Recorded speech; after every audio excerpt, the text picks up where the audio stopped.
Bonjour à tous, je vais essayer de faire un nouveau point sur les attitudes corporelles du pervers narcissique. La première version que j'avais faite n'était peut-être pas suffisamment percutante, pertinente, dans la mesure où j'avais trop relié ces expressions à du vécu et cela peut-être brouillait un petit peu la qualité de cette vidéo. Donc je prends mes petites notes.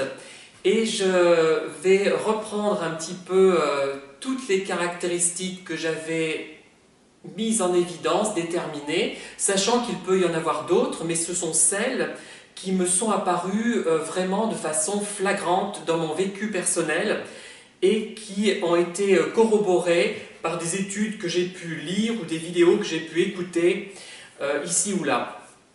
Alors déjà, le regard de prédateur. Donc c'est peut-être difficile à concevoir ce qu'est un regard de prédateur, mais pensez à des hyènes par exemple, dont on voit les yeux perçants, fixes, vides, sans expression, effrayants parce que justement ils n'ont pas d'expression, pas de sentiment, ils ne montrent rien. Et c'est ce que j'ai observé chez de nombreux pervers narcissiques que j'ai pu croiser. Aussi bien lorsque je les voyais de loin, quand ils s'avançaient vers moi, et aussi sur des photos. Et les photos, vous allez me dire, oh ben, la personne a pu être crispée quand on a pris la photo, mais je me souviens que moi-même, étant gamin et même adulte, j'ai du mal parfois à être naturel lorsqu'on me prend en photo, et je n'ai pas ce regard. Ce sont des gens qui ont un regard qui fait peur, en fait, un regard qui terrifie, en fait. C'est un peu le regard du prédateur, et la proie, bah, c'est nous, hein, en quelque sorte.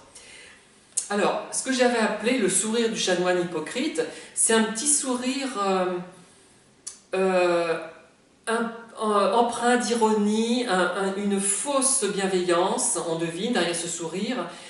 Et c'est un sourire un peu forcé, qui ne montre d'ailleurs souvent pas les dents, j'ai remarqué. Bon, est-ce que c'est révélateur? Parce que moi, c'est ce que j'ai observé, mais peut-être que d'autres ont remarqué des pervers narcissiques dont le sourire faussement bienveillant n'était pas identique. Mais c'est un sourire qui est excessif, qui est mielleux en fait. Je ne pourrais pas le faire, hein, je pourrais pas le faire. Bon, parfois soi-même, quand on est un peu timide, on peut avoir ce type de sourire. Mais les personnes qui ont déployé ce sourire, je ris parce que je les ai en tête, ce n'était pas de la timidité, c'était à la fois de l'hypocrisie mêlée à de la moquerie et à la volonté de duper. Voilà, c'est ce que je percevais dans ce sourire, et je crois ne pas me tromper beaucoup, hein. Le regard supérieur, c'est vrai que ce sont des gens souvent qui vous regardent un peu de haut, en souriant d'ailleurs. C'est assez typique, je trouve. J'ai observé ceci très souvent. Ce regard teinté d'ironie, ou alors j'ai vu même la photo d'un PN où il était de profil, il se pavanait littéralement, c'était mais avec un sourire bienveillant, normal, si on n'y prend pas garde, mais cette photo m'avait frappé, je l'avais retenue. On avait l'impression d'un, je sais pas, d'un lutteur ou d'un catcheur qui se met en valeur devant la foule et qui montre qu'il est le plus beau, etc. Voilà, donc... Alors là, il y a quelque chose aussi, ce que j'appelle le sourire du chat d'Alice au Pays des Merveilles, c'est-à-dire que la bouche sourit de façon extrême et le regard ne suit pas le sourire. Et le regard apparaît fixe, étrange. Et ce sont des gens, d'ailleurs, j'en pense à certains, ils arrivaient à parler tout en souriant. Je ne sais pas comment ils faisaient. Un peu comme... je ne sais pas si vous vous souvenez de cette personnalité politique, d'ailleurs, je ne pense pas qu'elle ait été perverse narcissique, hein, Françoise Giroud.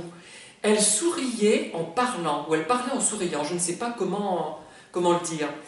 Et ce chat d'Alice au Pays des Merveilles, aussi bien dans les gravures originales que dans le film Disney, il est inquiétant parce que le regard est fixe, parce que le regard est inexpressif et vide finalement. Voilà, c'est ça qui est frappant.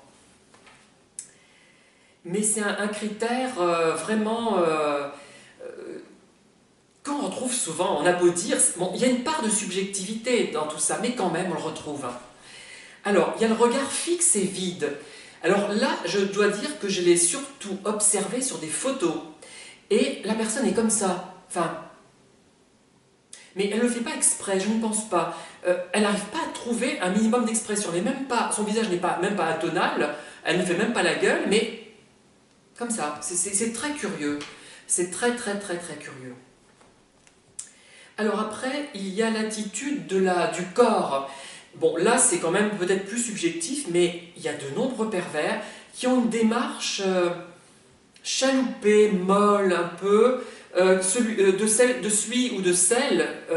Alors, je le reprécise au passage, je parle à la fois des hommes et des femmes. Hein. Ce sont des pervers et des perverses narcissiques, ou des manipulateurs ou des manipulateurs.